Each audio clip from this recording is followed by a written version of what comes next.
अस्सलाम वालेकुम, my name is Mohammad Shoaib. Welcome to all dear student. आज की वीडियो ख़ास तौर पर नाइन्थ क्लास के स्टूडेंट्स के लिए है जिन्होंने इस साल 2024 में बोर्ड के पेपर देने हैं। और ये तमाम वो स्टूडेंट्स होते हैं जो फ़र्स्ट टाइम नाइन्थ क्लास के बोर्ड के पेपर में अपेयर होते हैं। इससे पहले उन्होंने बोर्ड के पेपर नहीं दिए होते। तो उनके लिए कुछ इंस्ट्रक्शंस हैं और पेपर पैटर्न है कि पेपर किस तरह आता है और उसको आपने किस तरह अटेम्प्ट करना है, उसमें कितने एमसीक्यूज़ होते हैं, कितने शॉर्ट क्वेश्चंस होते हैं और कितने लॉन्ग क्वेश्चन होते हैं, चॉइस कितने क्वेश्चंस की होती है। ये सारी चीज़ें आज की वीडियो में हम डिस्कस करेंगे। तो सबसे पहले तो ये एक सैम्पल पेपर है, यानी कि ये पास्ट पेपर भी आप इसे कह सकते हैं 2023 का, यानी कि जो लास्ट ईयर मैथ का पेपर हुआ है वो ये पेपर है।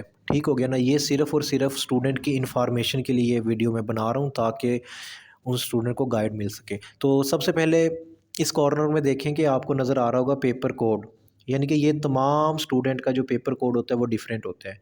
ठीक है, कम से कम 3 पेपर होते हैं। ठीक है, यानी कि अगर कोई आपसे आगे बैठा हुआ है उस स्टूडेंट का पेपर अलग होगा और आपसे जो पीछे बैठा हुआ स्टूडेंट का पेपर भी क्या होगा, अलग होगा। यानी कि उनके एमसीक्यूज़ आपस में क्या होंगे, शफ़ल करेंगे। एमसीक्यूज़ एक जैसे नहीं होंगे। ये नहीं करना कि अगर आपने देखा भी मेरा 5वां है और आपका दोस्त आपके आगे बैठा हुआ, आपने उससे पूछ लिया भी 5वें एमसीक्यूज़ का क्या है, तो ऐसे नहीं करना। ठीक हो गया। तो हर किसी का जो एमसीक्यूज़ हैं वो डिफरेंट होते हैं। अच्छा, उसके बाद सबसे पहले तो एमसीक्यूज़ का जो क्वेश्चन नंबर 1 होता है ये हमारे पास टोटल 15 मार्क्स का होता है। ठीक है, यानी कि इसमें टोटल 15 एमसीक्यूज़ होते हैं। ठीक है, और ये एमसीक्यूज़ आते कहाँ से हैं? मोस्टली जो बुक के लास्ट में रिव्यू एक्सरसाइज गिवन होती है, जिसको हम उर्दू में आधा मशक भी कहते हैं, उसमें से ये कम से कम 12 एमसीक्यूज़ उसी एक्सरसाइज में से ही आ जाते हैं। और इस साल जैसा कि आपको मालूम है कि एनालिटिकल या कॉन्सेप्चुअल पेपर आएगा, तो आप लोगों ने अपने कॉन्सेप्ट क्लियर कर लेने हैं। ठीक है, बुक के स्टार्ट में जो इंट्रो होता है, ठीक है ना, इसी तरह जो एक्सरसाइज के स्टार्ट में जो एग्जांपल्स वगैरह छोटे छोटे शॉर्ट क्वेश्चंस गिवन होते हैं उनको भी आपने देख लेना है, वहाँ से भी एमसीक्यूज़ बन सकते हैं। तो एमसीक्यूज़ के बाद नेक्स्ट हमारे पास जो क्वेश्चन होता है वो हमारे पास सब्जेक्टिव पार्ट होता है। ऑब्जेक्टिव पार्ट आपको मालूम है कि 15 एमसीक्यूज़ आ गए, उसमें क्वेश्चन नंबर 1 था। और सब्जेक्टिव पार्ट में जिसे हिस्सा इंशाइया कहते हैं, तो सबसे पहले तो आपने यहाँ पे अपना रोल नंबर लिख लेना है। रोल नंबर लिखने के बाद आपने पेपर को बिस्मिल्लाह पढ़ के एक बार रीड कर लेना है। ठीक है, और पैनिक नहीं हो जाना, यानी कि कुछ स्टूडेंट ऐसे होते हैं पैनिक हो जाते हैं, बिल्कुल पेपर भूल गए, हाय पता नहीं क्या होगा। ठीक है, ऐसे बिल्कुल भी नहीं करना। ईज़िली बिस्मिल्लाहिर्रहमानिर्रहीम पढ़ के, दुरूद पाक पढ़ के आपने अल्लाह का नाम लेके यानी कि पेपर को एक बार तसल्ली से बैठ के उसको रीड कर लेना है।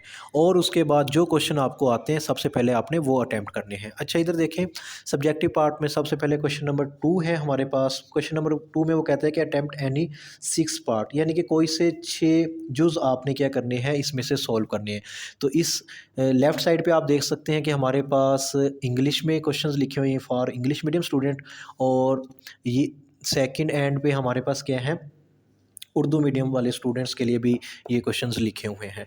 तो सबसे पहले आप देखें कि हमारे पास जो क्वेश्चन नंबर 2 है, क्वेश्चन नंबर 2 में टोटल 9 पार्ट्स आए हैं और उनमें से आपने कितने करने हैं, 6 करने हैं। यानी कि आप कोई अपनी मर्ज़ी के कोई से 6 क्वेश्चन यहाँ से आपने अटेम्प्ट कर लेने हैं, और ये कितने मार्क्स के हैं, 12 मार्क्स का है। इसके बाद सेकंड हमारे पास क्वेश्चन नंबर 2 है। क्वेश्चन नंबर 2 में भी हमारे पास क्या है, टोटल 9 पार्ट होंगे। 9 पार्ट में से भी आपने क्या करने होंगे, 6 को अटेम्प्ट करना होगा। फिर उसके बाद नेक्स्ट हमारे पास क्वेश्चन नंबर 4 है। क्वेश्चन नंबर 4 भी शॉर्ट क्वेश्चंस का ही है। इसमें हमारे पास टोटल 9 क्वेश्चंस आएंगे और 9 में से आपने क्या करने होंगे, कोई से 6 पार्ट करने होंगे। तो इस तरह हमारे पास ये शॉर्ट क्वेश्चंस का जो पार्ट सेक्शन था वो कंप्लीट हो गया। नेक्स्ट हमारे पास सेक्शन 2 होता है। सेक्शन 2 में हमारे पास लॉन्ग क्वेश्चंस आ जाते हैं। लॉन्ग क्वेश्चंस में वो कहता है कि अटेम्प्ट एनी 3 क्वेश्चंस। ठीक है, कोई से आपने 3 क्वेश्चंस करने हैं, लेकिन वो कहते हैं जो क्वेश्चन नंबर 9 है वो क्या है, हमारे पास कंपलसरी क्वेश्चंस है। तो यहाँ पे देखें कि जो क्वेश्चन नंबर 5 है उसके 2 पार्ट है, यानी कि अगर ये ए पार्ट है, बी पार्ट है। अगर आपने क्वेश्चन नंबर 5 को सिलेक्ट किया है तो इसका ए पार्ट भी करना होगा और इसी का बी पार्ट करना होगा। ये ना कर देना कि इसका अगर ए पार्ट आपको आता था और बी पार्ट क्वेश्चन नंबर 6 का आता है, वो आप इसके साथ यहाँ पे मैच कर दें तो वो क्वेश्चन क्या हो जाएगा, गलत हो जाएगा। तो इस तरह नहीं करना। आपने क्वेश्चन नंबर 5 को देखना है कि अगर उसका ए और बी पार्ट दोनों आते हैं तो फिर आप उसको सिलेक्ट करें। ठीक है, यानी कि लॉन्ग क्वेश्चन में अगर आपको सबसे पहले जो क्वेश्चन आता है आपने वो क्वेश्चन अटैम्प्ट करना है।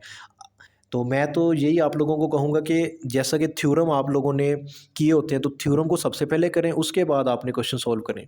ठीक हो गया? यानी कि ये कितने क्वेश्चंस हैं हमारे पास? क्वेश्चन नंबर 9 तो कंपलसरी है। 9 में वो कहता है या तो ये वाला आपने थ्योरम करना है या ये वाला थ्योरम, ठीक है ना? ये 2 मसले हमारे पास गिवन है। तो इन दोनों में से जो भी चैप्टर आपने सेलेक्ट किया है, यूनिट नंबर आप 12 से कर रहे हैं, तो उसके आपने कर लेने हैं। पहले थ्योरम करें, उसके बाद आपने कहाँ पे आ जाना है, ये लॉन्ग क्वेश्चन, ठीक है? यानी कि एक ये क्वेश्चन हो गया हमारे पास, और उसके बाद 5, 6, 7, 8, यानी 1, 2, 3, 4, 5, टोटल कितने हैं? 5 क्वेश्चन है, उनमें से आपने 3 करने हैं, यानी कि ये तो लाजमी करना है। इसके बाद इसमें से मैं मोस्टली स्टूडेंट को कहता हूँ वो क्वेश्चन नंबर 5 और 6, यानी कि ये चैप्टर नंबर 1 से आया, ये चैप्टर नंबर 2 से, और ये हमारे पास चैप्टर नंबर 3 से आया, और चैप्टर नंबर 4 में से। फर्स्ट 4 चैप्टर जो अच्छे से कर लेता है, उसके लॉन्ग क्वेश्चन क्या हो जाएंगे? अटैम्प्ट हो जाएंगे। मुझे उम्मीद है कि आज की वीडियो आपको अच्छी लगी होगी। अगर आपका कोई क्वेश्चन है तो वो आप कमेंट सेक्शन में मेरे से पूछ सकते हैं। मिलते हैं नेक्स्ट वीडियो में। अल्लाह हाफ़िज़।